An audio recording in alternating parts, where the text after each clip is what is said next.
For most of human history, a full day did not mean being busy. It meant being alive. No schedules, no urgency, no constant sense of falling behind. Early humans worked less than we do, rested more, shared food, watched the sky, made things by hand, and let time move at the speed of the sun. Tonight, we're not chasing survival myths. We're slowing down to see what a human day once truly was. Many listen quietly here night after night. If this calm travels with you, you may stay. Subscribing keeps this silence alive. So tonight, let's do something unusual. Let's turn the clock backward, not to a famous date or a dramatic event, but to a way of living that existed long before schedules ever did, before alarms, deadlines, and the quiet anxiety of being late. Let's step into a world where time was felt, not measured, and where a day began simply because light returned to the sky. A world without schedules does not announce itself with silence. It arrives quietly, the way dawn always has, without alarms, without urgency, without the sharp insistence that something is already late.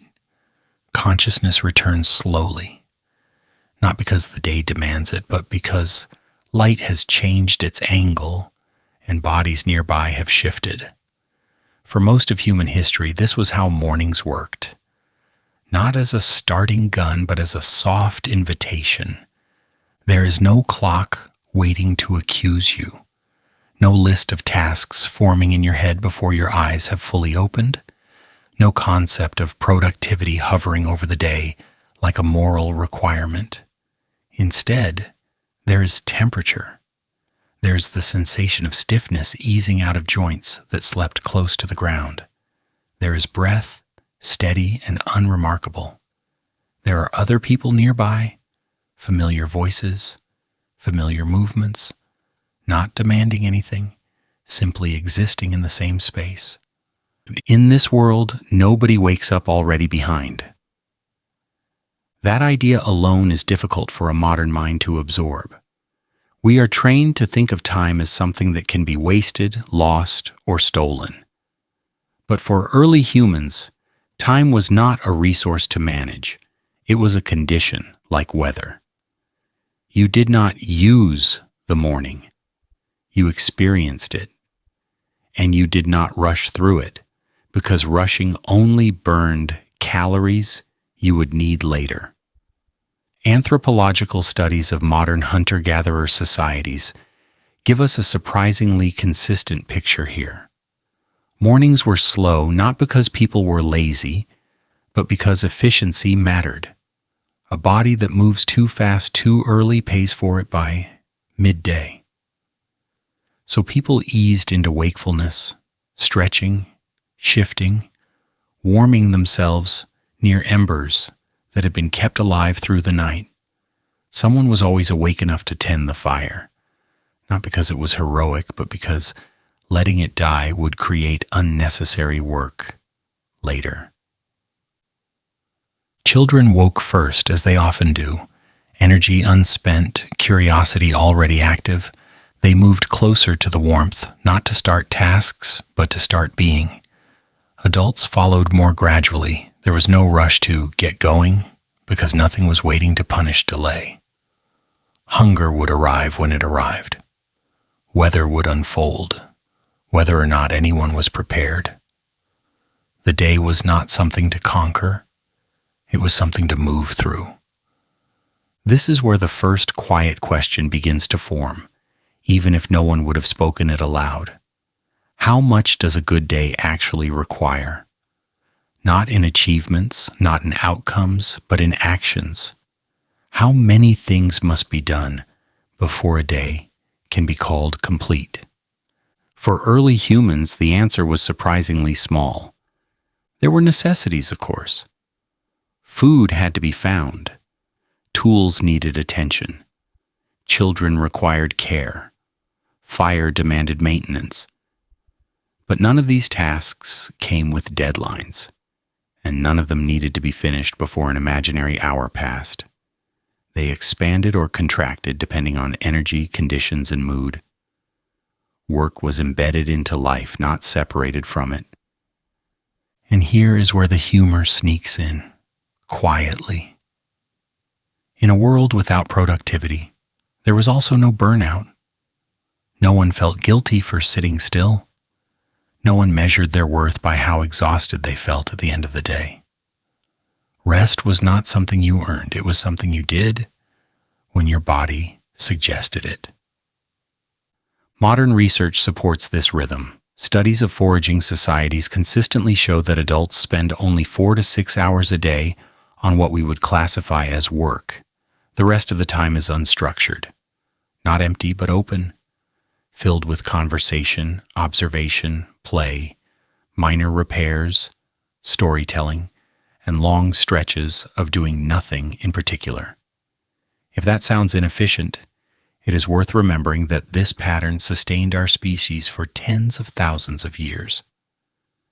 In the absence of schedules, attention shifts outward. People notice light, wind, sounds. They read subtle changes in temperature and bird behavior. This awareness is not mystical. It is practical. A mind that is not constantly pulled forward by appointments becomes better at noticing what is happening now. And noticing, in a world without safety nets, was one of the most valuable skills a human could have. Nobody was busy, but everyone was engaged. And that may be the most unfamiliar part for us. Engagement without urgency. Purpose without pressure. A day that does not demand proof of value. The morning does not ask you what you plan to accomplish. It simply offers itself. So as we step further into this world, we are not chasing dramatic hunts or heroic survival stories. We are slowing down enough to see the structure beneath the calm. Because once you remove schedules, something else becomes visible. The way humans organize time when they are not afraid of it. The way a day unfolds when it is allowed to be human. And that raises a question worth carrying forward. Not just about the past, but about us.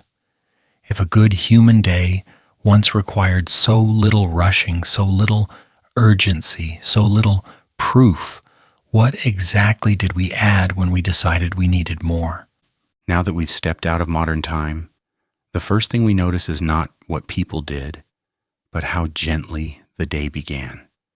Before work, before hunger, before plans, there was the simple act of becoming awake. Not suddenly, not on command, but slowly, the way a body remembers itself.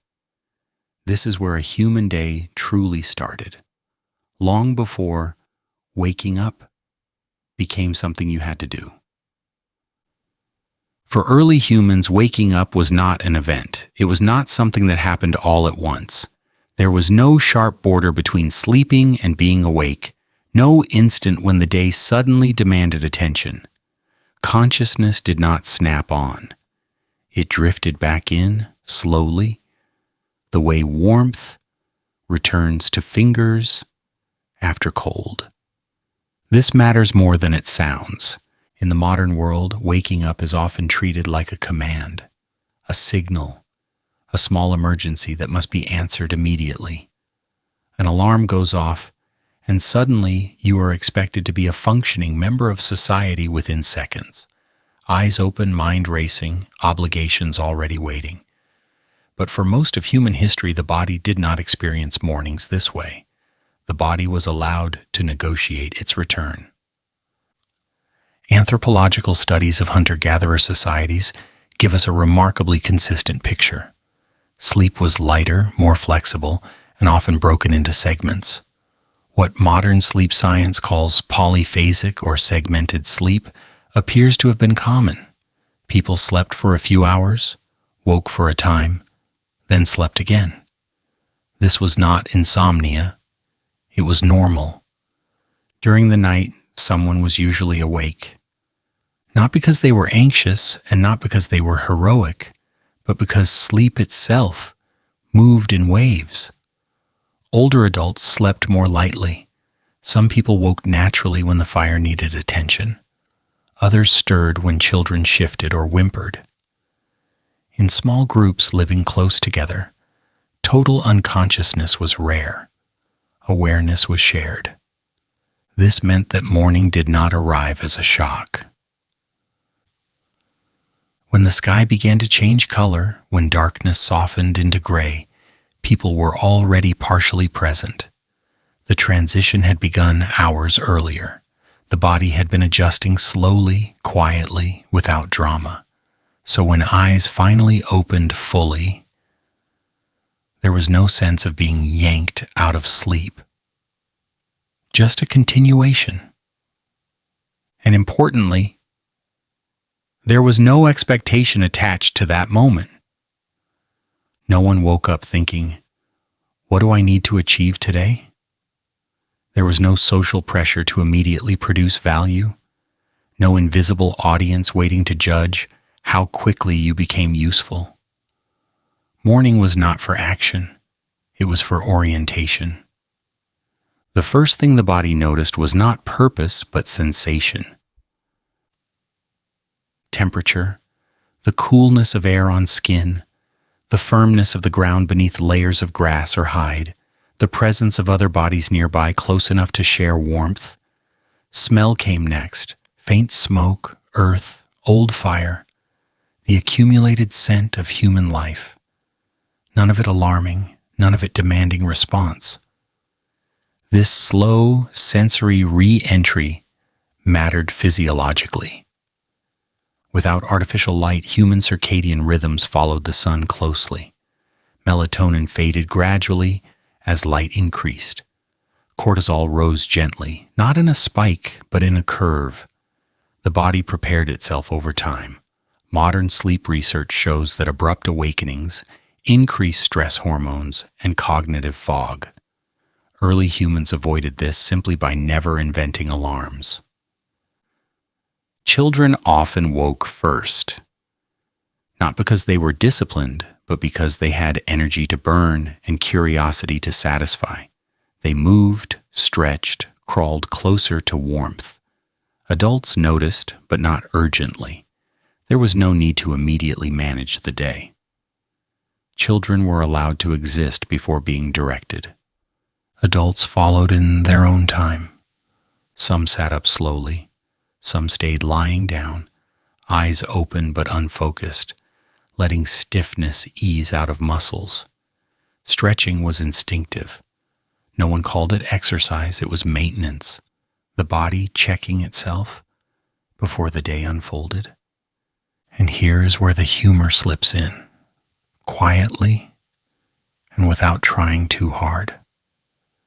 No one woke up and immediately had to do something for society. There was no inbox to clear, no role to perform at 7 a.m., no need to prove productivity before breakfast. The morning did not test you. It did not measure you. It simply allowed you to arrive. This absence of urgency was not laziness. It was strategy. In a world where calories mattered, rushing was expensive. Sudden movements burned energy that might be needed later. Early humans learned, over thousands of generations, that efficiency was not speed. Efficiency was timing. You did not move until movement was useful.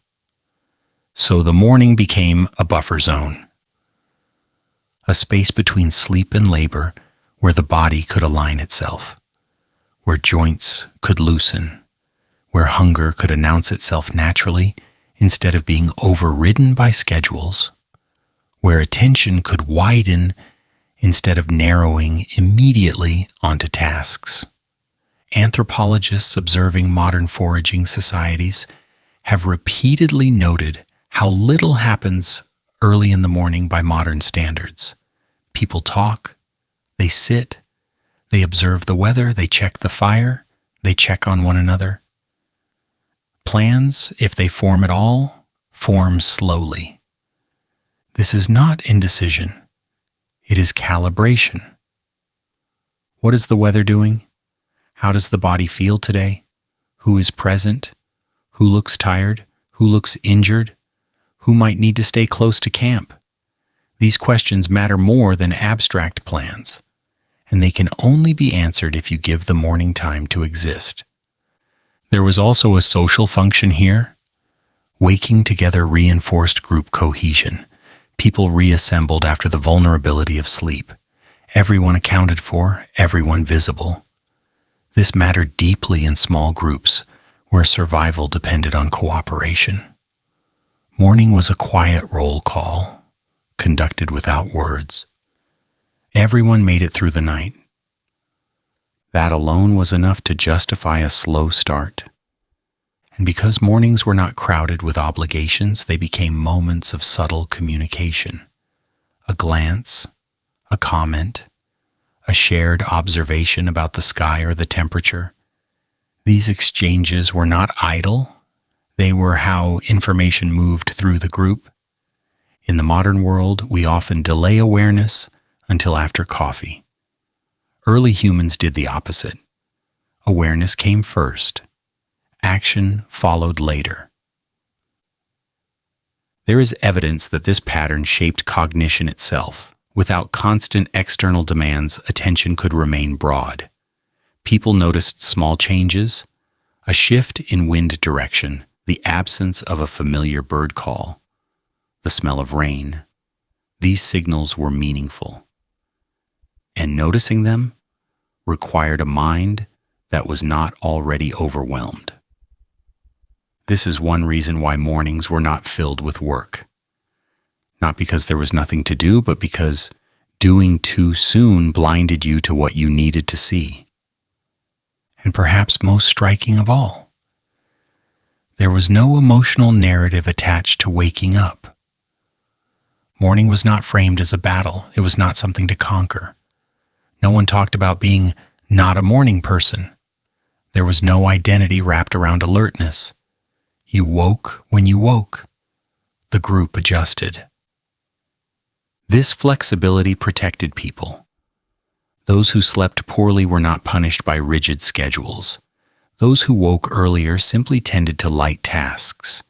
There was no expectation of uniform performance. The day was built around human variability, not the other way around. And this leads to a quiet but important conclusion. For early humans, the purpose of morning was not success. It was survival in the simplest, most literal sense. Staying warm, staying connected, staying oriented. The day would bring effort soon enough, but effort worked best when the body was ready for it. So the morning remained a soft edge. A place where nothing impressive happened, where no stories were made, where history did not announce itself. Just people becoming awake together slowly, under a sky that did not care what time it was. And if that feels unfamiliar or even uncomfortable, that discomfort might be telling us something. Not about them, but about us. About how far we have pushed the act of waking away from its original purpose. Because once upon a time, morning was not for achievement, it was for arriving. And only after that, when the body had settled into itself and the world had been read properly, did the day begin to ask for anything at all. Once bodies had fully arrived in the day and the morning had done its quiet work of waking people gently, another question began to surface. Not about purpose or ambition, but about effort. After becoming awake, after orienting to light and air and one another, how much work actually followed? Not in theory, but in practice. Not in myth, but in the rhythm of an ordinary human day. For a long time, the dominant story about early humans was simple and dramatic. Life before agriculture was imagined as an endless struggle, a daily race against hunger, cold, and exhaustion. Wake up, hunt, gather, barely survive, repeat. A kind of permanent emergency stretched across thousands of years. It's a powerful image and it appears everywhere, from textbooks to films. It is also, according to the evidence, deeply misleading. When anthropologists began spending long periods living with modern hunter-gatherer societies and carefully documenting how people actually use their time, the results were surprising enough to feel almost uncomfortable. Across different environments and continents, a consistent pattern appeared. Adults typically spent between 4 and 6 hours a day on what we would call subsistence work, finding food, preparing it, maintaining tools, tending fires, repairing shelters. That was it. Not 12 hours, not from dawn until collapse. 4 to 6. This wasn't because people lacked ambition or discipline. It was because they didn't need more. Their methods were efficient, their knowledge deep, and their expectations realistic. They worked enough to meet needs, not to outrun them. And just as important as the number of hours is how those hours were structured. Work was not compressed. There was no sense of needing to get everything done as quickly as possible. Tasks expanded and contracted naturally, shaped by energy levels, weather, and opportunity. If gathering took longer one day, it simply took longer. If a hunt failed, no one tried to make up for lost productivity the next morning. The day adjusted itself. This is a fundamentally different relationship to labor. In modern life, work is often defined by the clock rather than the body. You are expected to maintain a certain pace regardless of fatigue, hunger, or physical condition. Early humans did the opposite. They organized work around bodily signals. When energy was high, effort followed. When it dropped, activity softened. Anthropologists have noted that foraging societies often show no sharp distinction between work and non-work. Tasks are woven into social life. Someone repairs a tool while talking. Someone gathers food while teaching a child. Someone processes meat while laughing at a story. These are not interruptions. They are the work itself. And this is where the myth really begins to unravel. Early humans were not spending every waking moment desperately searching for food. In many environments, food was abundant if you knew where to look. Knowledge mattered more than speed. A skilled gatherer could collect enough food for an entire group in a relatively short amount of time because the landscape was not random to them. It was mapped in memory. Plants grow where they grew last year. Animals follow patterns. Water collects in familiar places. This predictability reduced labor dramatically. You didn't need to search everywhere. You needed to go to the right places at the right times. As a result, work became episodic rather than continuous. There might be a few hours of focused effort, followed by long stretches of lighter activity. Gathering in the morning, tool maintenance in the afternoon, socializing, resting, watching children, then perhaps another short burst of work before evening. This rhythm mattered. Human bodies are well suited to intermittent effort, short periods of exertion followed by recovery. What they are not well suited to is constant low-level strain without rest. Modern burnout is, in many ways, a mismatch between ancient bodies and modern schedules. Early humans avoided this mismatch by accident, simply by never inventing it. And here we can allow a small smile. They had no idea what hustle culture was, and they somehow managed to survive as a species. There was no prestige attached to exhaustion. Being tired was not a badge of honor. It was information. It told you something about your body and that information was respected. This doesn't mean life was easy. It means difficulty came in waves, not as a constant background hum. There were days of intense effort, long hunts, heavy loads, harsh weather. But those days stood out precisely because they were not the norm. Most days were moderate, and when work was done, it stopped. There was no concept of just a little more, no squeezing productivity into every remaining moment of daylight. Once enough food was gathered, enough tools were functional, enough wood was collected, there was no reason to keep going. Extra effort did not create extra safety. It only created fatigue. This principle shows up again and again in ethnographic records. Foraging societies rarely accumulate surplus beyond what is useful. Carrying extra goods makes movement harder. Storing excess creates risk. Sharing spreads security more effectively than hoarding, so labor was calibrated carefully. Enough, but not too much. This calibration extended to social expectations as well. No one person was expected to work constantly. Labor was distributed, flexible, and responsive. If someone was injured or tired, others adjusted. Productivity was collective, not individual. There was no weekly performance review. And because work was not tied to identity in the modern sense, failure carried less psychological weight.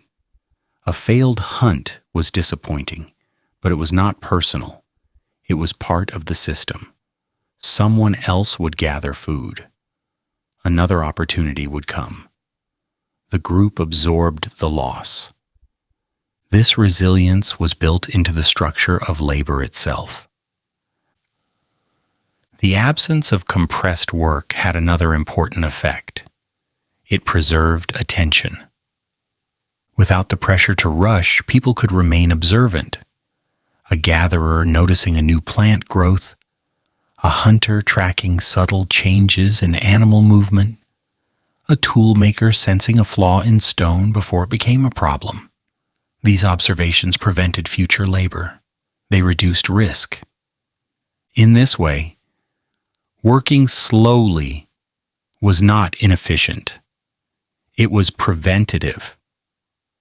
Modern studies of hunter-gatherers consistently emphasize this point. Time spent resting, watching, talking, or doing nothing is not wasted. It is part of the work. It maintains the system that allows work to be effective when it is needed. This challenges a deeply ingrained modern belief.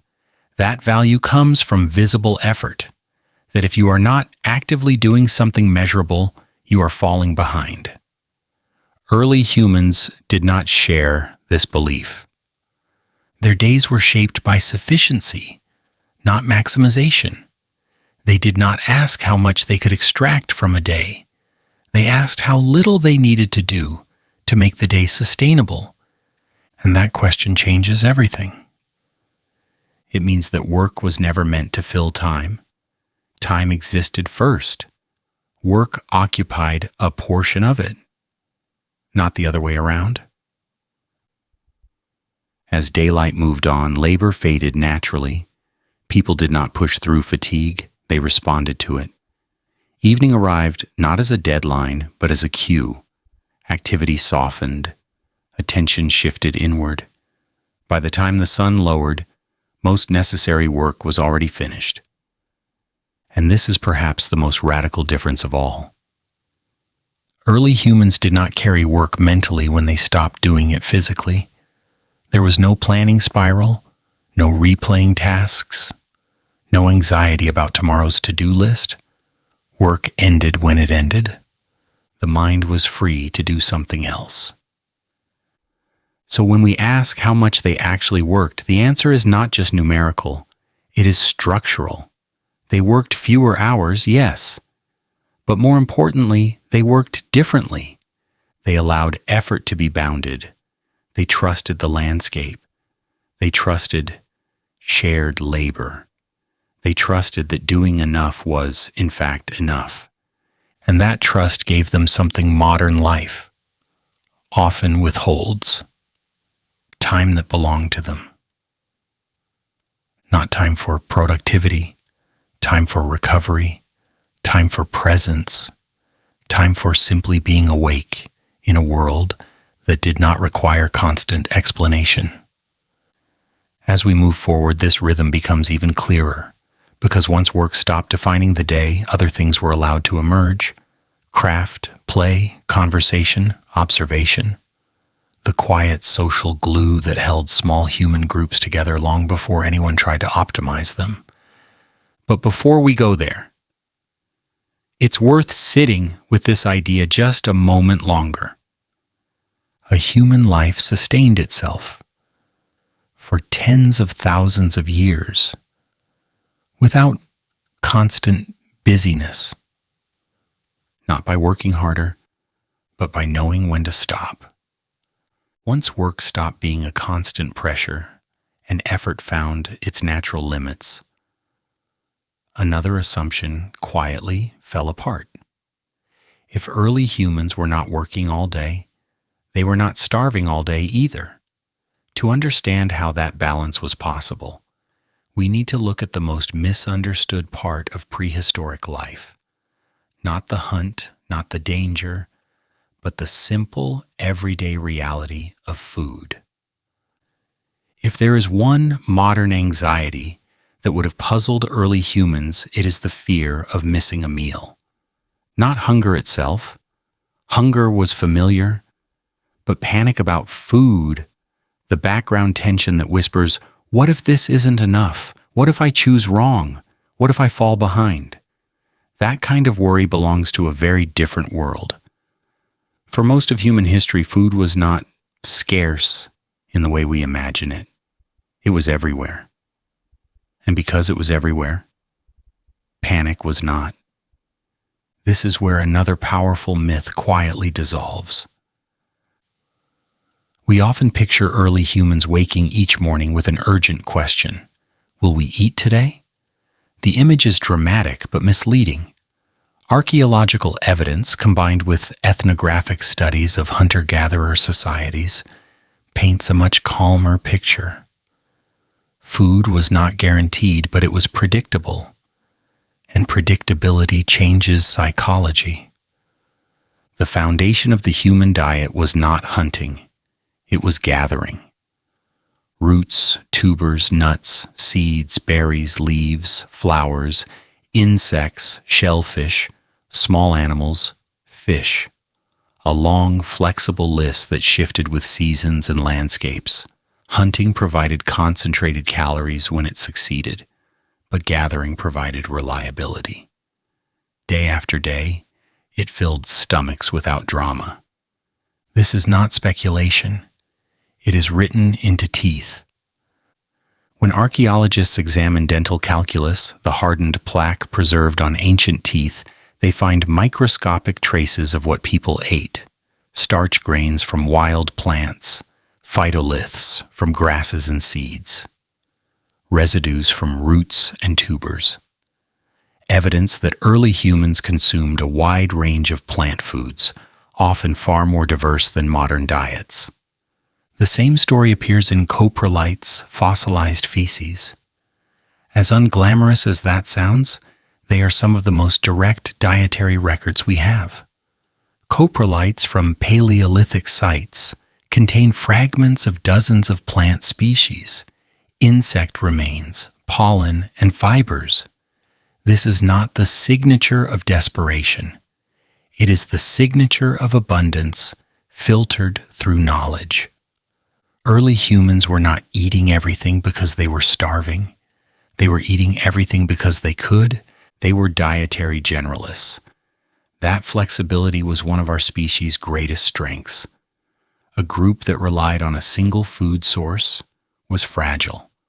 A group that could eat 50 different things always had options. And crucially, they did not eat on schedules. There was no breakfast, lunch, and dinner. There were no meal times enforced by clocks or social rules. People ate when food was available and when hunger appeared. Sometimes that meant small amounts throughout the day. Sometimes it meant a larger communal meal in the evening. The body led. The calendar did not. This mattered physiologically. Without rigid meal times, blood sugar rose and fell naturally. Hunger was information, not an inconvenience to be suppressed. Eating was responsive, not pre-planned. Modern research into metabolic flexibility suggests that this pattern, eating variably rather than constantly, aligns closely with how human bodies evolved to function. And psychologically, it mattered even more. When food is predictable but not scheduled, it stops dominating attention. You notice hunger, you address it, and then you move on. There is no countdown to the next meal, no obsession with timing, no moral language attached to eating. There was no menu, but there was also no dieting. No one stood around wondering if today's food choice was optimal. No one tracked calories. No one labeled foods as guilty or virtuous. Food was evaluated by simple criteria. Is it edible? Is it safe? Is it available? Does it provide energy? If the answer was yes, it was food. This does not mean early humans ate carelessly. Quite the opposite. Their knowledge of plants was extraordinarily precise. Ethnographic studies of modern foraging societies show that individuals often know 200 to 300 plant species in detail. Which parts are edible, which require processing, which are medicinal, which are toxic, which look similar but will make you sick if you confuse them. This knowledge was not abstract. It was embodied. Children learned it by watching, by walking alongside older gatherers, by hearing stories tied to specific plants. This one feeds you. This one heals you. This one looks similar, but it will make your stomach turn inside out. Knowledge was attached to memory, location, and consequence. Mistakes were costly, so attention was sharp. This deep botanical literacy meant that landscapes were not empty spaces waiting to be exploited. They were libraries. Every hill, riverbank, grove, and marsh held information. When food was needed, people did not wander aimlessly. They went to known places at known times for known resources. That is why gathering could be efficient. In many environments, a skilled gatherer could collect enough food for an entire group in just a few hours. Sometimes less. The work was steady, not frantic. Walking, digging, picking, carrying. Effort, yes. Panic, no. And if meat was not available that day, it was not a crisis. This is where modern projections often distort the past. We assume that meat absence equals starvation. But for most early humans, meat absence simply meant a different meal. Roots instead of muscle. Nuts instead of marrow. Fish instead of large game. The nutritional diversity of gathered foods covered most daily needs. So no one wrote a sad status update when there was no meat today. In fact, many days probably passed without any meat at all, and that was fine. Hunting was risky, animals were dangerous, hunts failed often, but gathering almost always succeeded. That reliability shaped attitudes. Food was not something you chased constantly. It was something you interacted with. There was also an important social dimension here. Food was rarely eaten alone. Sharing was the norm, not the exception. This was not generosity as moral virtue. It was risk management. A person who shared food today could expect food tomorrow, when circumstances reversed. Anthropologists describe this as demand sharing. Food moved through social networks fluidly. Hoarding was discouraged, not by law, but by reputation. Someone who consistently refused to share found themselves isolated when they needed help. This system reduced anxiety. You were not solely responsible for feeding yourself. You were part of a group that absorbed fluctuations together. Hunger was a collective problem, not a personal failure. And because food moved socially, it carried information with it. Who gathered what? Where it was found? What was ripe? What was scarce? Meals were conversations, lessons, planning sessions disguised as eating. There was no sense of wasting food in the modern sense because food was understood as temporary. Excess was shared. Surplus was used to reinforce relationships rather than stored indefinitely. Carrying too much made movement harder. Sharing made survival easier. From a modern perspective, this can look inefficient. From an evolutionary perspective, it is elegant. The absence of panic around food also shaped daily rhythm. Without the need to secure every calorie immediately, people could afford to pace themselves. Gathering trips could be social. Children could come along.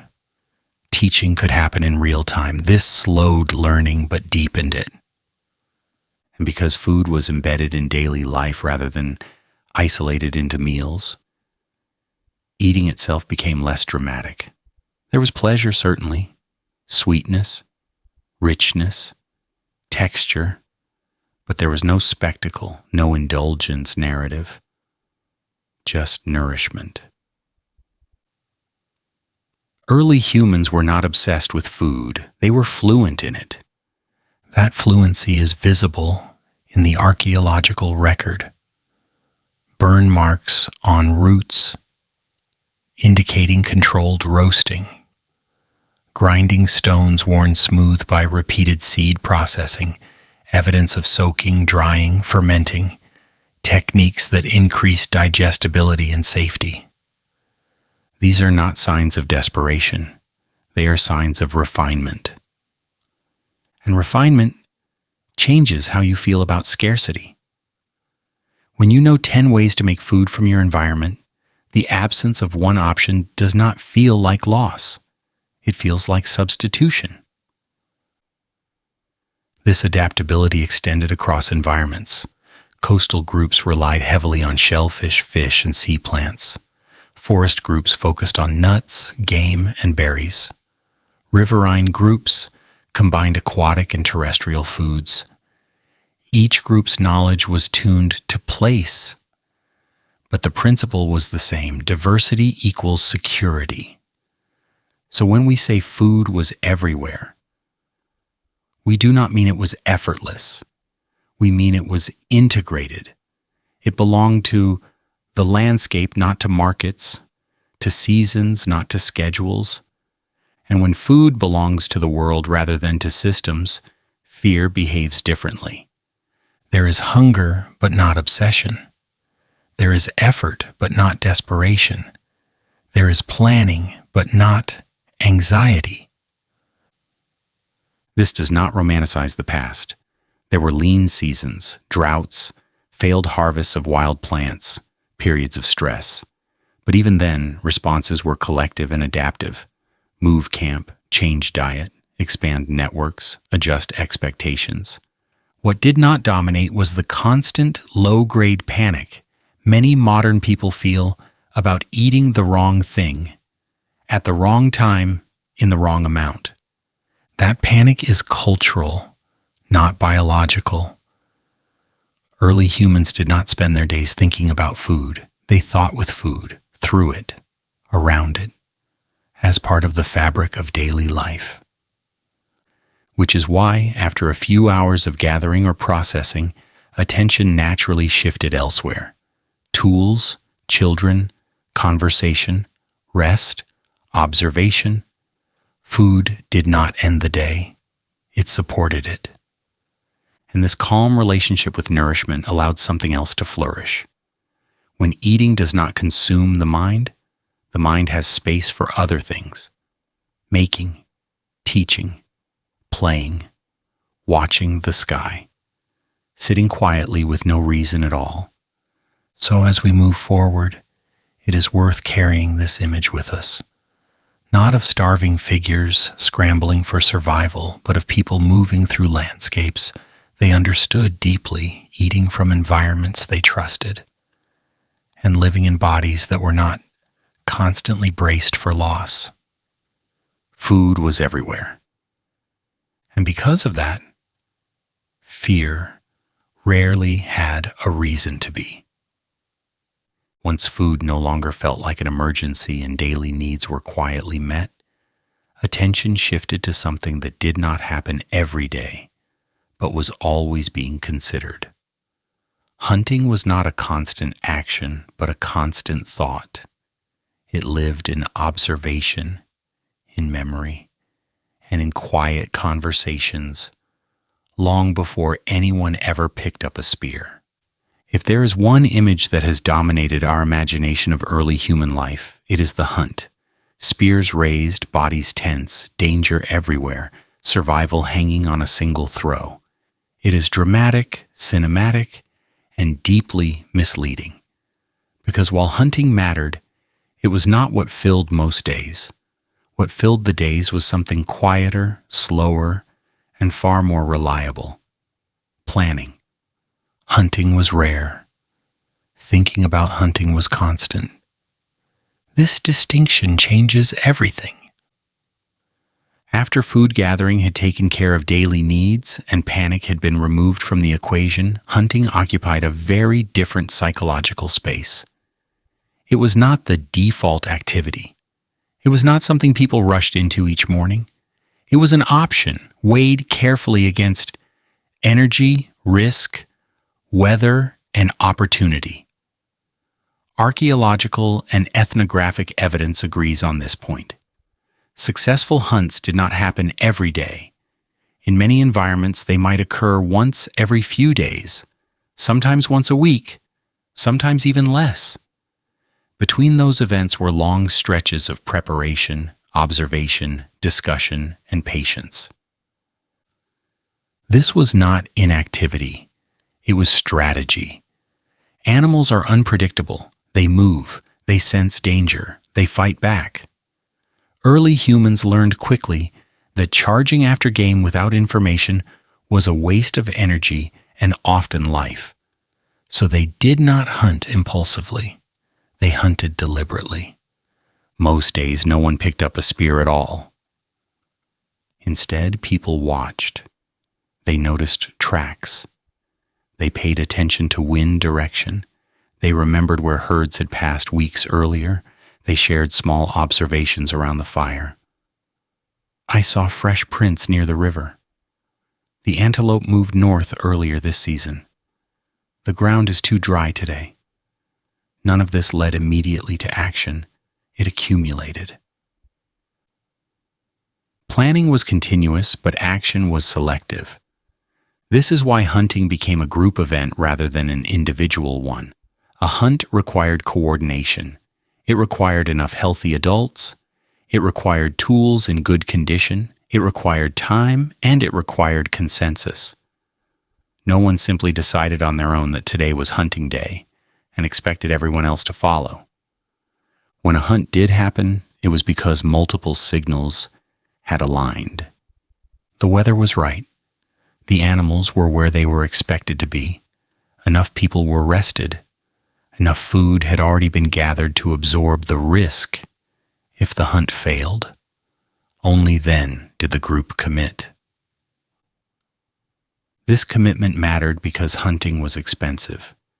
Not in money, but in calories and danger. Large animals could injure or kill. A broken leg or deep wound was often fatal in a world without antibiotics or surgery. Even a successful hunt carried risks during butchering and transport. So, early humans were cautious. Courage was not recklessness. It was judgment. This judgment shaped the techniques they used. One of the most distinctive methods associated with early humans is persistence hunting. It sounds dramatic, but in practice it was methodical rather than heroic. Humans are not fast sprinters. Almost any large prey can outrun us in short bursts. What humans can do is move steadily for long periods, especially in heat. Thanks to sweating and upright posture, humans dissipate heat efficiently. Many animals cannot. They overheat. They must stop. Humans learn to exploit this difference not by chasing wildly, but by maintaining pressure. A persistence hunt was not a sprint. It was a long walk, punctuated by short jogs, tracking, reacquiring, tracking again, sometimes for hours, often under the sun. The goal was not speed, but endurance. And even this technique was used selectively. It required terrain that allowed tracking. It required temperatures that favored human cooling. It required multiple people rotating effort. One person could not do it alone. Cooperation was essential. Which brings us to another important correction. Hunting was never a solo act. Popular images of lone hunters stalking prey are largely fiction. Archaeological evidence shows coordinated movement, shared tool styles, and communal processing. Hunting success depended on communication and trust. Who would take which position? Who would drive the animal? Who would wait? Who would track if the trail was lost? This coordination required planning long before the hunt began. And this planning happened constantly, even when no hunt was imminent. Children learned tracking by watching adults read the ground. Adolescents practiced endurance by walking long distances during gathering trips. Tool makers refined spear points and hafting methods in advance. Knowledge circulated continuously. So when the moment arrived, the group was ready. Still, most hunts failed. This is the part that rarely makes it into stories. Animals escaped, trails disappeared, weather changed, someone twisted an ankle, the herd shifted direction unexpectedly. Failure was common enough that it carried little stigma. No one treated an unsuccessful hunt as a personal catastrophe. There was no sense of wasted time. Planning itself had value. Every failed hunt produced information about animal behavior, about terrain, about timing. That information fed into future decisions. Nothing was truly lost. And here is where we can allow a small, gentle laugh. Many hunts ended not with triumph, but with a long walk home. No one made speeches about resilience. No one reframed failure as a learning opportunity in motivational language. People simply returned, a little tired, a little dusty, and resumed gathering, repairing, eating, and resting. The group absorbed the outcome. This emotional flexibility was crucial. It prevented despair, it prevented blame, and it reinforced cooperation. Hunting was a shared risk. Success was shared. Failure was shared. No individual carried the weight alone. Because of this, hunting never became the sole pillar of survival. It was one strategy among many. This is why early humans could afford to be patient. They did not need every hunt to succeed. They needed enough success over time, and that required restraint, not overhunting, not chasing animals when conditions were poor, not exhausting the group.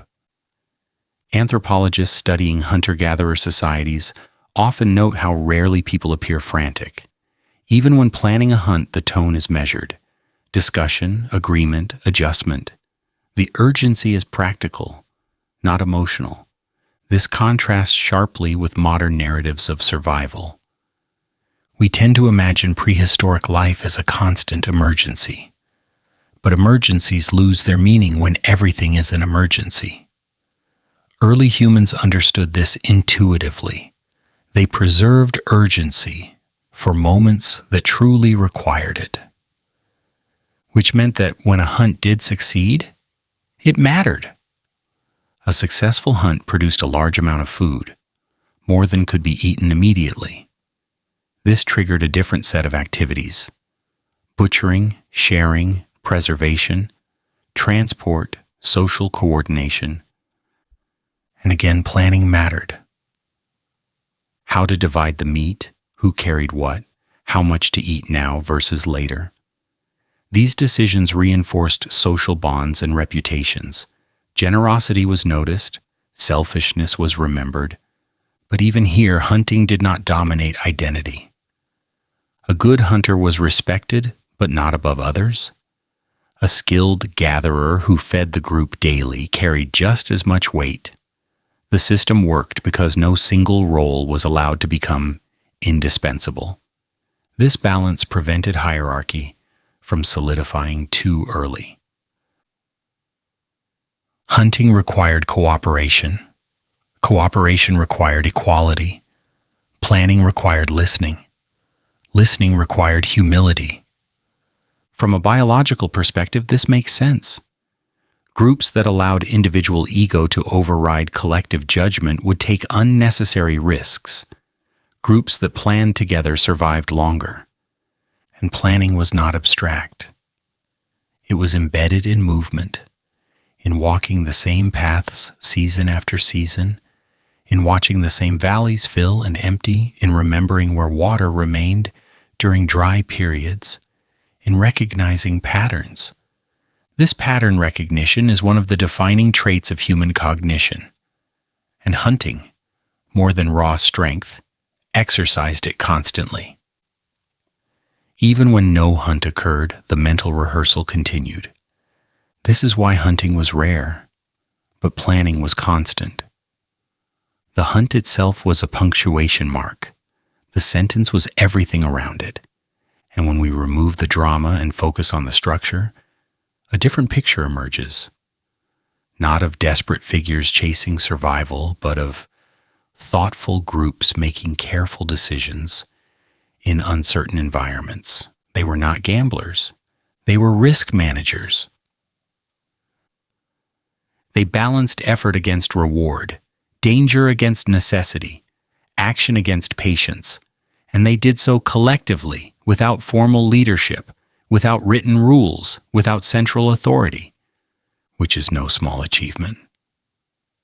As we move forward, this pattern becomes even clearer, because once hunting was placed in its proper context, as an occasional but important event rather than a daily obsession, something else takes center stage. The things people did between hunts, making tools, teaching children, repairing, resting, talking, observing, playing. Hunting mattered, but it did not own the day. And that may be the most important lesson of all. Early humans survived not because they were always doing the most dramatic thing available, but because they knew when not to. They knew that patience was a form of intelligence, and that sometimes the smartest move was to wait, to watch, and to walk home empty-handed, confident that the world would still offer food tomorrow.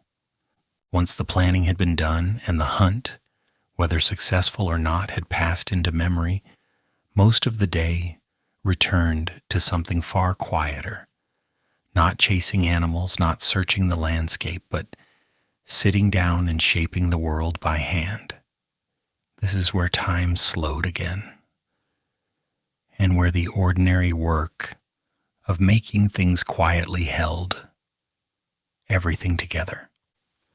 If hunting was the story people loved to tell, and gathering was the work that quietly kept everyone alive, then making things was the center that held the entire day together. Not the dramatic center, the quiet one. After the planning, after the watching, after the decisions about whether today would involve a hunt or not, Most days settled into something far less cinematic but far more constant. Hands picked up stone. Fingers worked hide. Bone was shaped slowly, patiently. The real rhythm of prehistoric life lived here in the long hours of making and maintaining the material world. This was not a side activity. It was the backbone. Archaeology makes this clear, in a way stories often do not. When researchers excavate Paleolithic sites, they rarely find evidence of nonstop hunting. What they find instead are layers upon layers of debris from making things.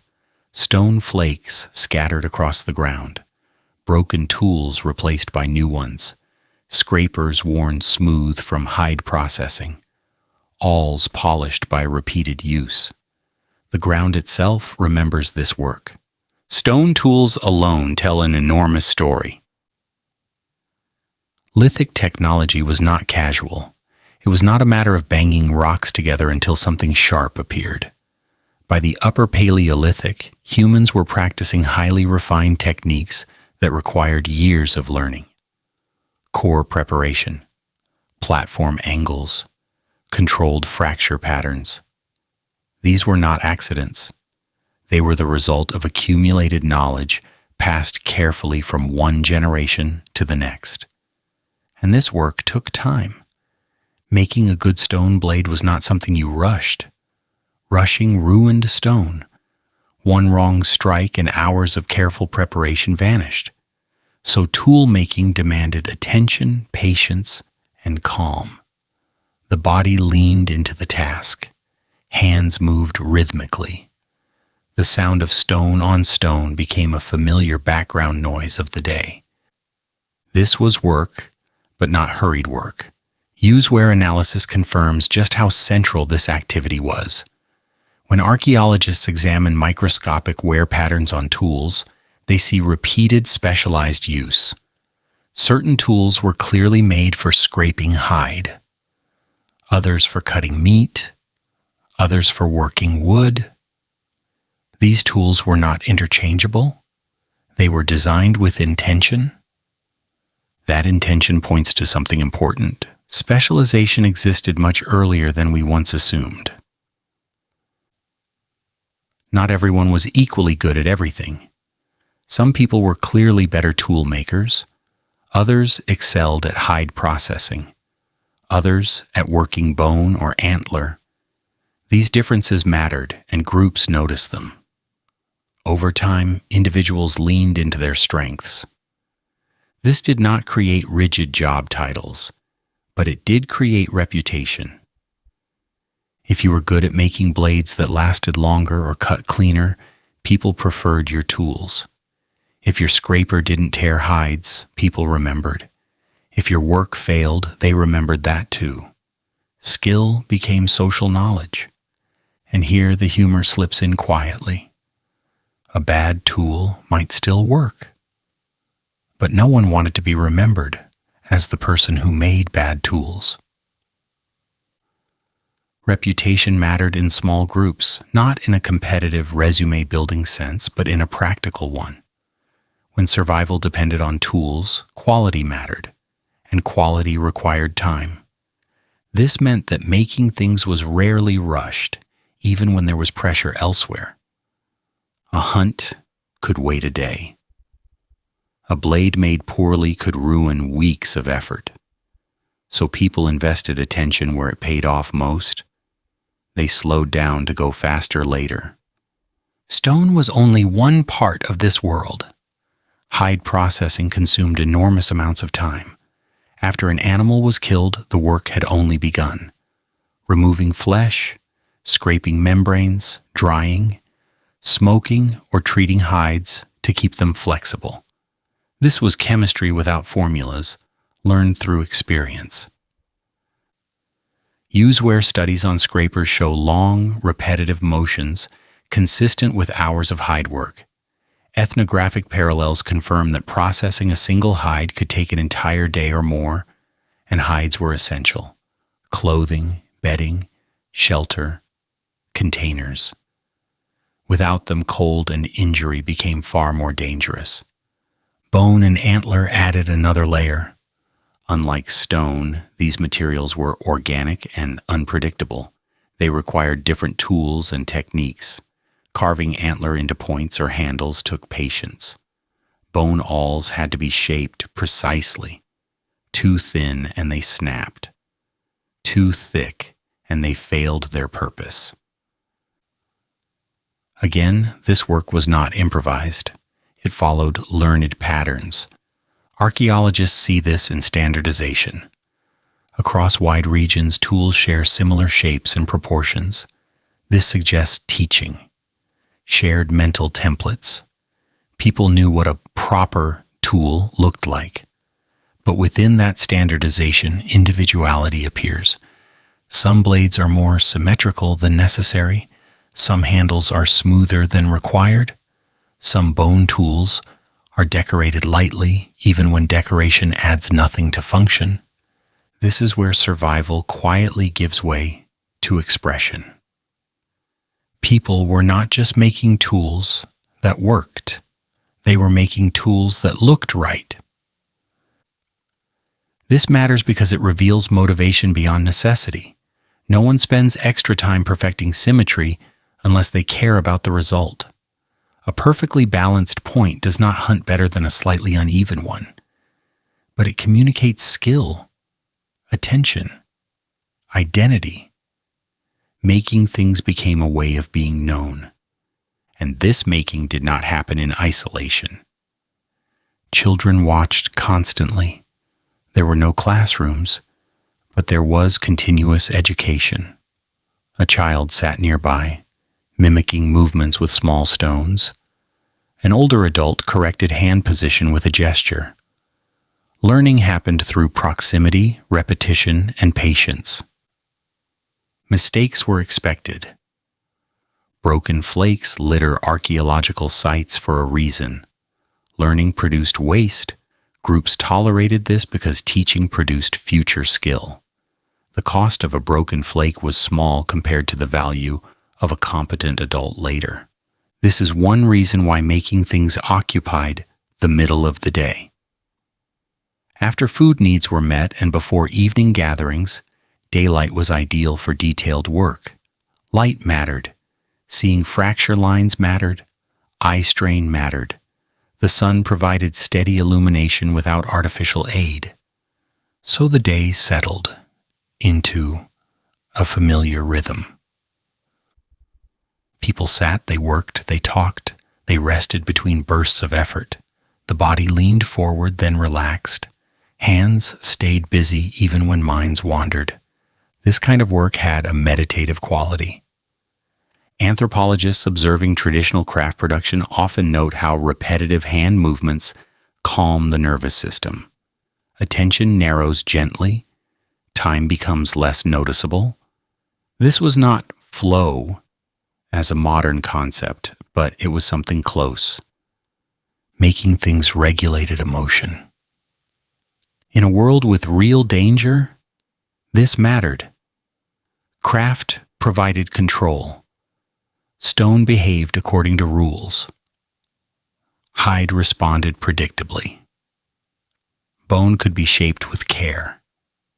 These materials offered feedback that the wider world did not always provide.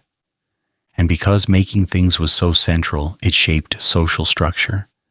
People who made especially good tools gained influence. Not authority in a political sense, but respect. Others sought their advice. Their opinions carried weight. This created early forms of social differentiation, but without rigid hierarchy. No one was above the group. Skill elevated, but dependence balanced it. The best tool maker still needed food. The best hunter still needed hides. Interdependence prevented domination. Archaeological evidence supports this balance. We do not see extreme accumulation of wealth or tools in individual burials during much of the Paleolithic. Goods circulated, ownership was fluid. Value lay in knowledge more than objects. Objects broke, Knowledge endured. And because knowledge lived in people, not storage, teaching was constant. A good technique spread quickly. Innovations appeared slowly, then persisted for generations. Lithic traditions can be traced across thousands of years with subtle refinements rather than sudden revolutions. This tells us something important. Progress was incremental. There were no constant upgrades, no version numbers, no pressure to innovate for its own sake. Improvements were adopted when they worked better, not when they were novel. This conservatism was adaptive. A proven method was safer than an untested one. When survival was at stake, reliability beat creativity, and yet creativity still emerged. Decoration appears again and again. Incised lines on bone, polished surfaces, careful shaping beyond function. These choices took extra time that could have been spent doing something else, which means people had time to spare. And they chose to spend it making things nicer. That choice speaks volumes about daily life. It suggests that after food and safety were secured, humans turned their attention toward meaning, identity, and pride in workmanship. Making things was not just about survival, it was about belonging. When you carried a tool you made yourself, or that someone else made for you, it connected you to the group. It told a story. Who made this? How long it took? What skills it represents?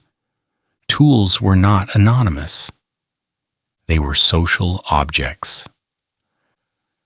This also explains why making things did not feel like drudgery. It was embedded in social life. People talked while working, joked, told stories, corrected each other gently. Silence and conversation coexisted easily. No one was isolated at a workstation. Work happened in clusters, in shared spaces, in daylight, surrounded by familiar sounds. This environment shaped psychology. It made effort tolerable, even pleasant. And because making things required care, it slowed the day naturally. There was no benefit to rushing. Precision mattered more than speed. The work itself enforced patience. By the time evening approached, much had been accomplished.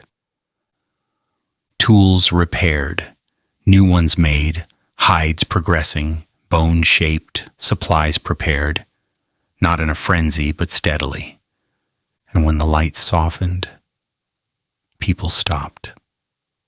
Not because a clock said so, but because eyes tired and hands slowed. Work ended when it no longer felt wise to continue. This is the quiet center of the prehistoric day. Not hunting, not gathering, but the long, steady process of making the material world usable, reliable, and meaningful. It was here more than anywhere else that humans learned to shape their environment deliberately. One careful strike, one patient scrape, one improvement passed forward. Civilization did not begin with monuments or cities. It began with people sitting together in daylight, taking time to make things well, even when making them faster would have worked just fine.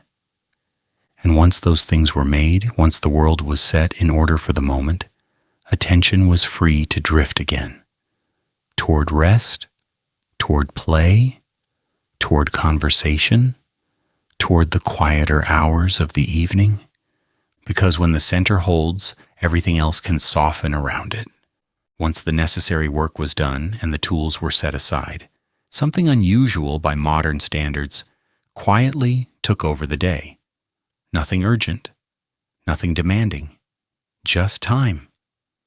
And instead of rushing to fill it, early humans did something we've almost forgotten how to do. They let it exist. In a Paleolithic camp, free time was not a reward. It was not something you earned by finishing your tasks early or by outperforming others. It was simply what remained when survival needs had been met. And because those needs were limited, because the body itself set natural boundaries, large stretches of the day unfolded without instructions. Rest came first, and it came without apology. When your body was tired, you rested, not because you had burned out, but because muscles that don't recover become injuries, and injuries can be fatal in a world without doctors. Resting was not a moral failure. It was maintenance. Sitting under shade, lying on a bed of grasses, leaning against a warm rock while the afternoon light shifted slowly across the ground. No one counted minutes. No one watched a clock. The only question was whether your body felt ready to move again. Anthropological studies of modern hunter-gatherer societies show this clearly. Periods of activity are followed by long intervals of low-intensity rest. People recline, they groom, they talk lazily, they stare. From a modern perspective, it might look like nothing is happening. From an evolutionary perspective, everything important is happening. While bodies rest, attention trains itself.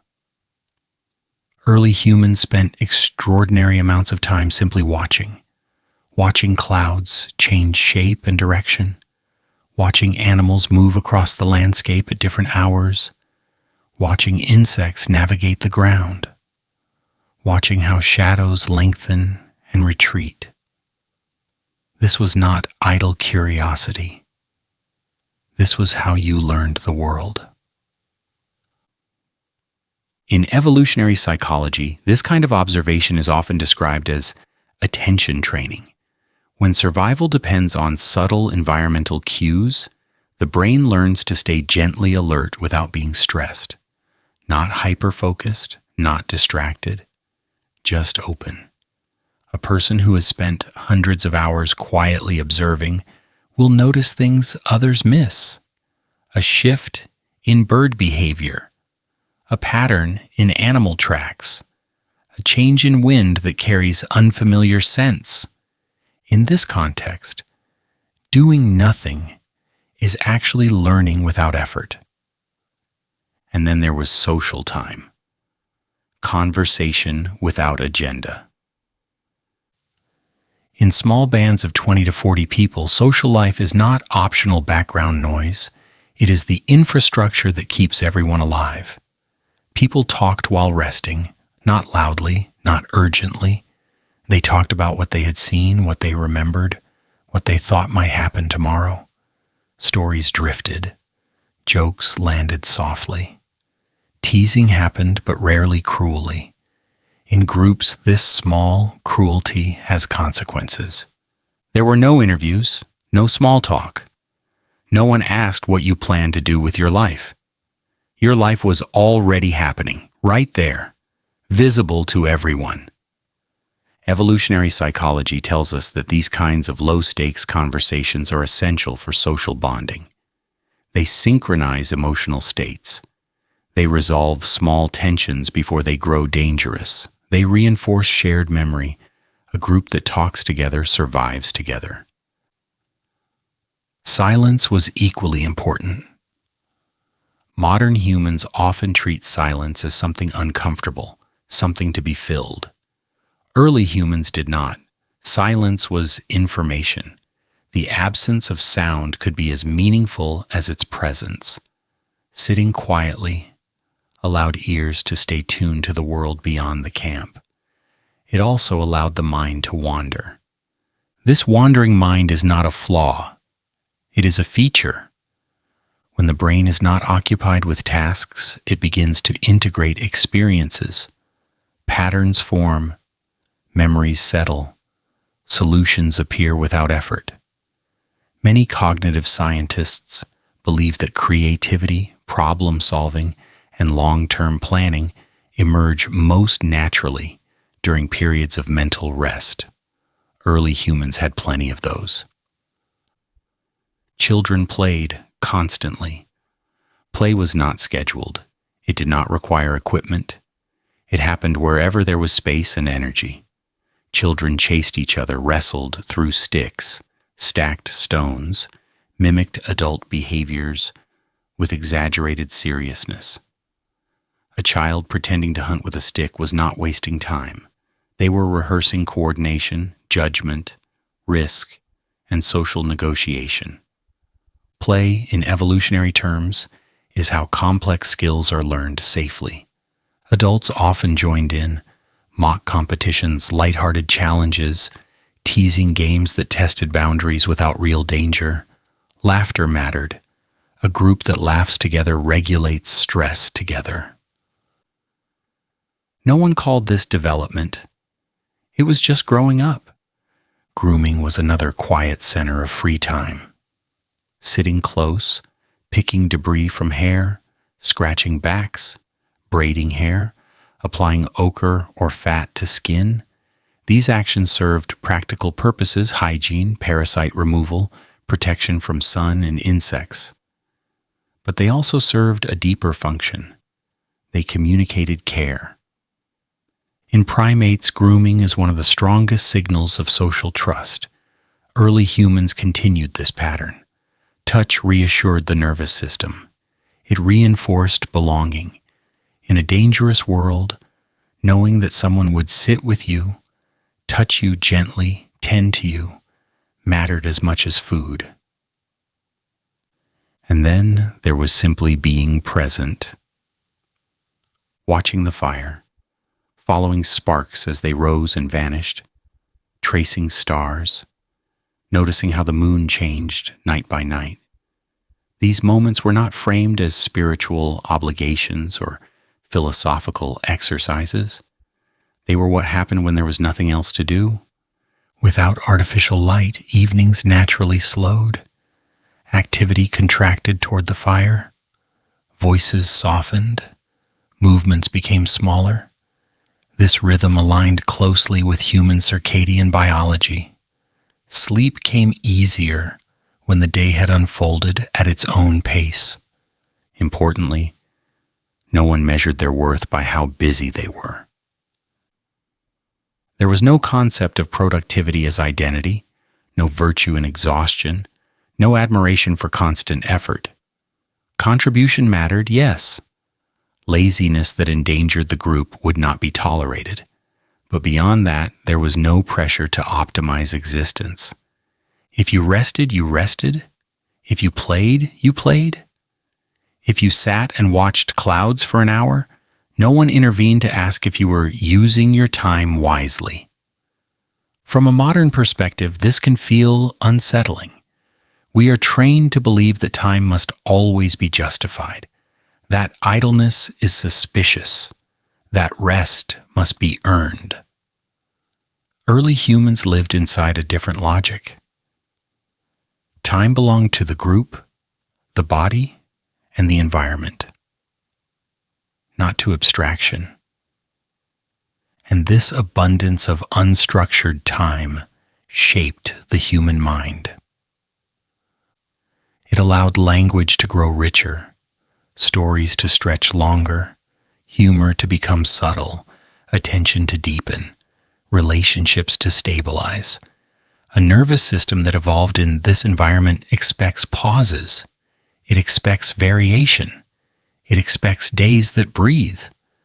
When we deny it those things, it reacts. Anxiety, restlessness, burnout. These are not personal failures. They are biological signals that the rhythm is off. Early humans did not know they were practicing mental health. They were simply living in alignment with their conditions. Their free time was not empty. It was the space in which everything else made sense. So when we ask what they did with all that free time, the answer is deceptively simple. They rested, they watched, they talked, they played, they were quiet, they let their minds and bodies do what they had evolved to do when not under pressure. And in that quiet, they stayed human. Once the noise of work faded and the long stretches of unclaimed time settled in, something else quietly became visible. Not tools, not food, not fire, but people, and not crowds of them. Just enough to know every face, every voice, every habit, and every story that mattered. For most of human history, society was small enough to fit inside memory. A Paleolithic band usually consisted of somewhere between 20 and 40 people, rarely more than 50, rarely fewer than 15. This was not an accident, and it was not random. It was the result of biology, logistics, and emotional capacity aligning into a narrow, workable range. Modern researchers often point to what is called Dunbar's number, the idea that humans can maintain stable social relationships with roughly 150 people. But long before reaching that outer limit, something more intimate happens. Around 30 or so individuals, relationships stop being abstract. You don't just recognize faces, you remember patterns. You know who wakes early and who lingers by the fire. You know who jokes when nervous. You know who shares food generously and who needs to be reminded. In a group this small, anonymity does not exist. And without anonymity, society works very differently. There were no written laws, no courts, no police, no prisons, but there was something far more powerful: reputation. Every action was visible, every pattern was remembered, not formally, not recorded, but carried in stories, glances, pauses, and tone of voice. In a band where you sleep a few feet from the same people every night, behavior echoes. If someone consistently shared food, people noticed. If someone avoided effort, people noticed. If someone caused conflict and never repaired it, people noticed. And because survival depended on cooperation, these observations mattered. This is what anthropologists call a reputation-based society. Your social standing was not tied to wealth or titles, but to reliability. Could others count on you? Would you show up when needed? Would you share when things went badly? No one announced these judgments. There were no verdicts.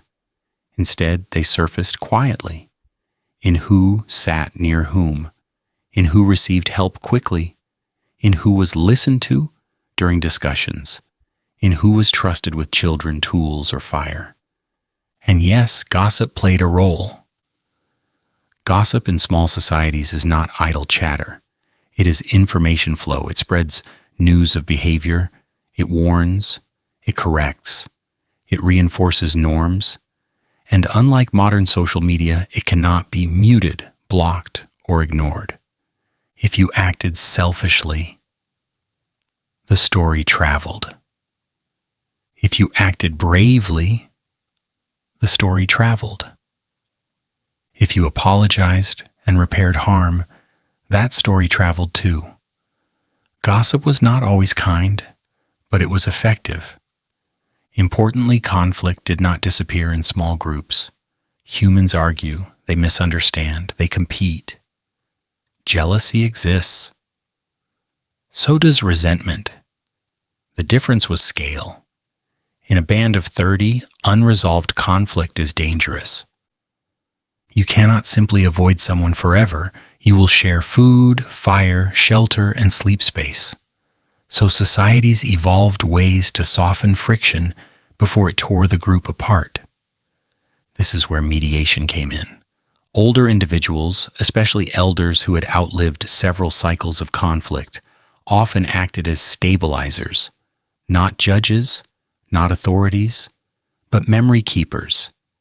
They remembered how similar disputes ended before. Who reconciled? Who held grudges? What damage was caused when reconciliation failed? When tensions rose, elders spoke slowly. They reframed events. They reminded people of shared history. They shifted the narrative from you versus me to us surviving another winter. This was not formal justice. It was emotional engineering. Evolutionary psychologists suggest that these mechanisms evolved because groups that failed to manage internal conflict simply did not last. Splintering reduced defense, reduced mating options, reduced food security. Reconciliation was not moral, it was practical. Children grew up immersed in this system. They were not raised by two parents alone, they were raised by everyone. This is known as cooperative breeding, a pattern where multiple adults contribute to child care. Anthropologically, this is one of the defining features of human societies. A child learned not just from their mother or father, but from aunts, uncles, grandparents, older siblings, and unrelated adults. Each adult provided different skills, patience levels, and forms of attention. This distributed care reduced risk. If one caregiver was injured or absent, others filled the gap. Emotionally, it did something else. It embedded the child into the group from the beginning. Belonging was not abstract. It was physical and constant. Because everyone knew every child, behavior mattered early. A child who shared was praised. A child who pushed too far was corrected gently. Lessons were reinforced across multiple relationships. Social learning happened continuously, not in structured lessons. And adults, too, were shaped by this closeness. In modern societies, it is possible to reinvent oneself endlessly, to move, to disappear, to escape reputation. In Paleolithic life, you carried your past with you every day. This encouraged consistency, not perfection, just predictability. A person could be grumpy, they could be awkward, they could even be difficult. But if they were reliable, the group adapted. If they were unreliable, the group remembered. Status existed, but it looked different. There were skilled tool makers, exceptional trackers, charismatic storytellers, patient teachers. People gained influence through competence and contribution, not domination. Physical strength mattered, but only alongside cooperation. A strong individual who disrupted group cohesion was a liability. Interestingly, humor played a role in regulation. Teasing was common. Light mockery corrected behavior without escalation. A joke could signal disapproval without confrontation. Songs sometimes carried subtle criticism. Laughter softened lessons. This mattered because in small societies, shame had to be managed carefully. Too much shame fractures belonging. Too little allows exploitation. Humor balanced the line. What emerges from all this is a society that feels intensely personal. Everyone mattered. Everyone was known. Everyone was remembered. From a neurological perspective, this aligns with how human brains evolved. Our stress systems are calibrated for small groups. Our empathy circuits respond best to familiar faces. Our sense of safety increases when social networks are stable and legible. Large anonymous societies require artificial structures to replace this. Laws, institutions, surveillance, metrics. Early humans needed none of these because memory and proximity did the work. But this intimacy came with trade-offs. Privacy was limited. Solitude existed, but not isolation. Your moods were noticed, your absences remarked upon. You could not disappear into silence for weeks without someone checking in. And yet, this constant visibility also meant constant support. Illness was noticed early. Grief was shared immediately. Fear was collective. No one suffered completely alone unless they chose to. At night, when the fire drew everyone inward, these relationships condensed even further. Bodies close, voices low, stories reinforcing who belonged and why. Reputation was not frozen. It shifted, slowly, with behavior. A mistake did not define you forever. Repair mattered. And perhaps that is the quiet lesson hidden here. In a society small enough to remember everyone, identity is not a resume. It is a pattern over time, a rhythm of actions, a story that can change. Early humans did not build civilizations to escape this intimacy. They expanded beyond it because numbers grew. But something was lost along the way, not simplicity, but legibility. When everyone is known, life is quieter. Not easier, but clearer. And after spending the day resting, making, observing, and playing, it was this social fabric that held the evening together. Not rules, not schedules, just memory, attention, and the knowledge that tomorrow you would wake among the same faces again. Known, remembered, necessary. As the light began to lose its sharp edges and the air cooled just enough to be noticed, the day quietly changed its character. Nothing dramatic happened. No signal was given. But everyone felt it. This was the hour when effort loosened its grip and the world leaned inward. Evening for early humans was not the end of work. It was the point where work stopped being separate from being together. The evening meal sat at the center of this shift. Not because it was the largest meal of the day in every environment, though often it was, but because it gathered everyone in one place. Throughout the day, people ate as they went. A handful of berries here, a roasted root pulled from ashes there, maybe marrow cracked open and shared quickly. But evening was when food slowed down and became social.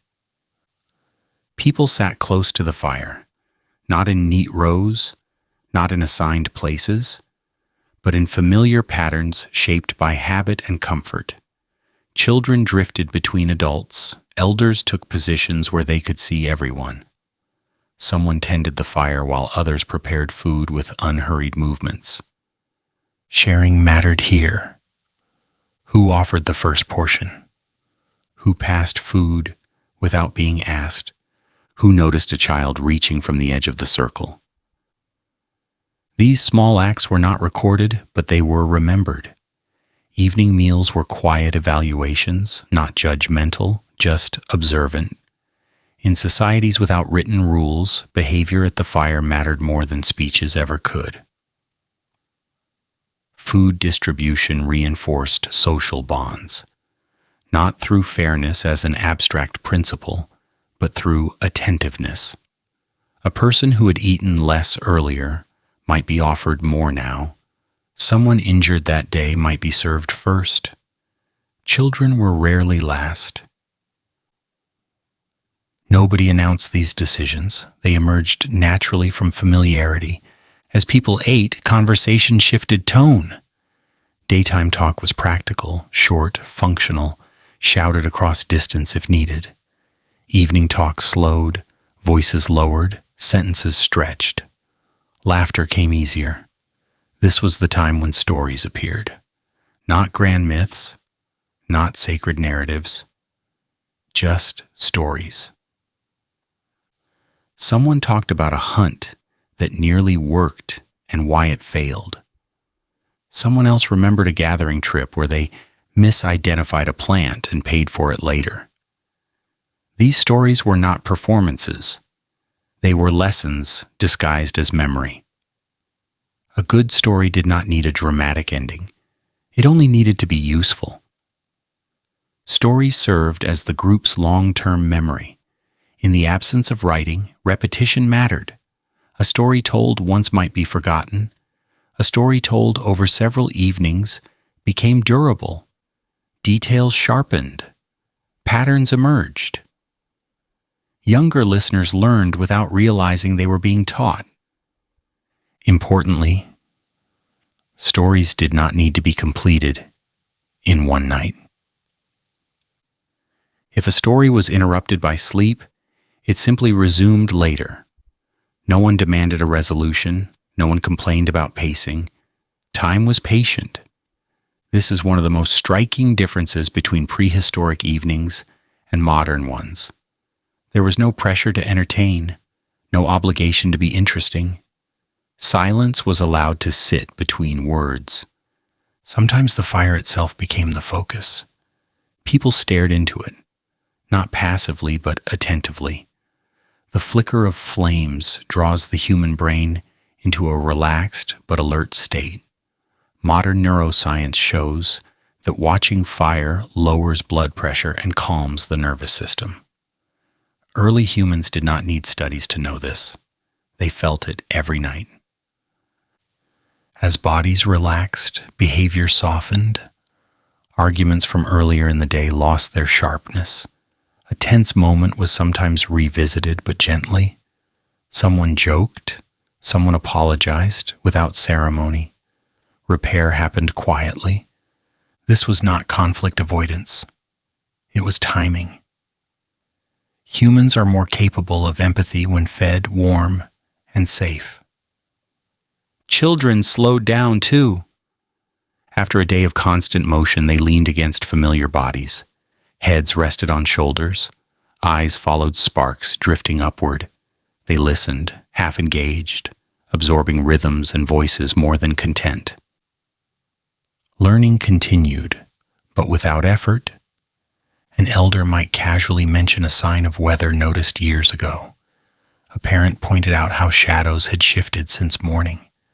Knowledge slipped into conversation without becoming instruction. And then there were moments when no one spoke. These silences were not awkward. They were shared.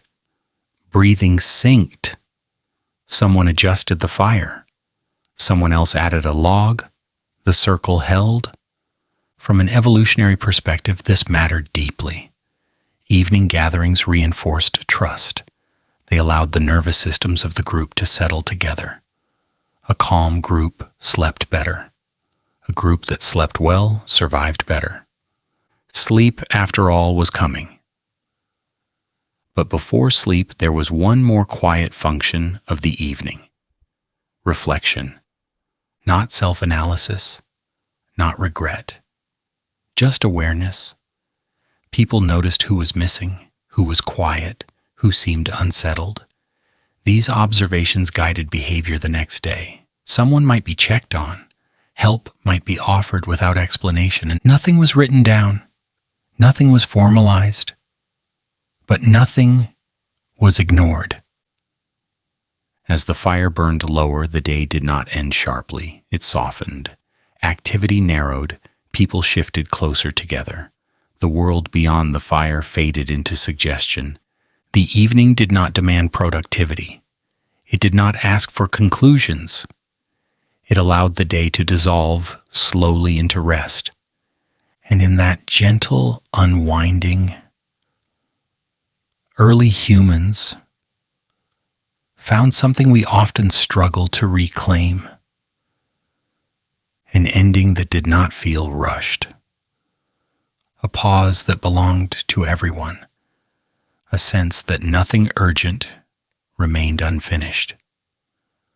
Tomorrow would come, work would return, but for now, the day was allowed to settle, not with noise, but with warmth, stories, and the quiet knowledge that everyone was still there, together. By the end of an ordinary day, long before clocks, nothing about early human life would have looked easy. Bodies were tired. Hands were worn, hunger was never completely forgotten, and yet, what stands out is not how hard life was, but how rarely it was rushed. Early humans were not idle. They walked miles. They carried weight.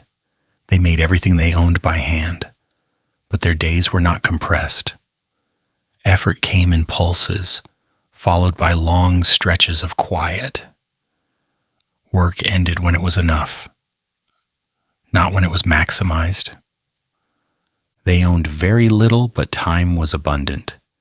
Not time measured or planned or saved, but time felt. Time that widened when nothing urgent pressed against it. Time that allowed attention to wander, conversations to drift, stories to stretch over many evenings without needing to arrive anywhere. They did not optimize life. They lived inside it. Modern progress has given us comfort, speed, and scale. It has shortened distances and extended lifespans, but it has also tightened time.